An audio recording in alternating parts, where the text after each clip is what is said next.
Security forces na combing operation chathaba leptaba amadi chingthakta duty tawduna laibagi mayokta Committee on Tribal Unity CoTU na KANGPOKPI district ta kaukiba total shutdown amadi National Highway number 2 da chatharamba economic blockade handokre.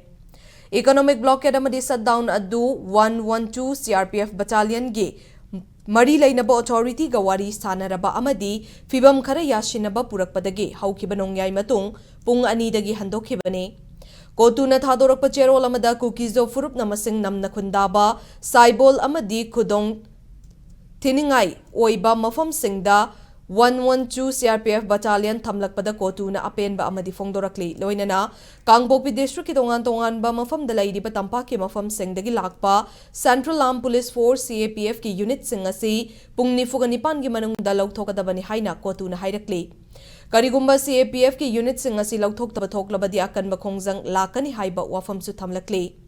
Panbe abadi CoTU na mamang chahi ki December 13 dagi kaukiba economic blockade manungda total shutdown asi haukiba January 2 gi nungthildagi pung 12 gi oina chatharaklaba matung thangna na pung 13 sangthaduna lakhibani. Imphal East amadi KANGPOKPI district ka tainana lairiba thamna pokpi amadi KANGPOKPI gi uyok chingda security force na combing operation chathaba leptaba amadi chingthakta duty tawduna laibagi mayokta kokizo singna haukiba January 3 gi haukiba ihauda khongjang loi 18 asoka panangkibani.